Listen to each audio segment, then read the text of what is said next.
ọlọ́jọ́ ìbí okú ọdún o Alice o okú ọdún o onítẹ̀lẹ̀ wà lẹ́yìn ju ẹ̀gẹ́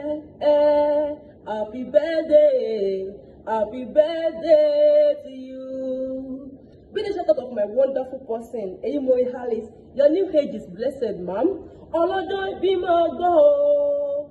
Eyimoye Alice máa gbóhùn ẹnu mi bí mo ṣe fẹ́ bá ẹbí ilé àwọn bàbá tó bí ọlọ́mọ. Alàgbàlúgbó omi lè làdé mú ṣe nílé ti yín. Iwájú omi, ẹ̀yìn omi, ọ̀tún òun ò sí nǹkan omi ní ìṣe nílé bàbá tó bí ọlọ́mọ. Mẹ́bẹ́yìn lẹ lédè, ẹ̀yin lẹ lápò, ẹ̀yin kọlẹ̀ tó mojú ẹ̀dá nínú omi. Ìwọ lọmọ ìlàjẹ ogún òun ni ọmọ agbẹ́ iná ọkọ̀ ẹgbà. Ṣé bóun ni wọ́n pe yín òhò nílé bàbá tó bí ọlọ́mọ? Ìwọ lọmọ ìdàṣọ́ àpàtà òkòtó. Ọmọ adé mẹ́rin, ọmọ olówó ṣe bí ọba, ọmọ ayẹ́bẹ́ biri, ọmọ alẹ́ bí oṣù mọ́ farasí. Ayé mọ́kúndé ìlàjẹ́ o, àwáyéye. Ìwọ ti ṣọjọ́ èyí ná, láṣẹ elédùn a kò ní ìpinnu ọdún fún wọn. Iwájú lọ́pọ̀ ẹ̀bì tí ó sì iwájú ló máa lọ.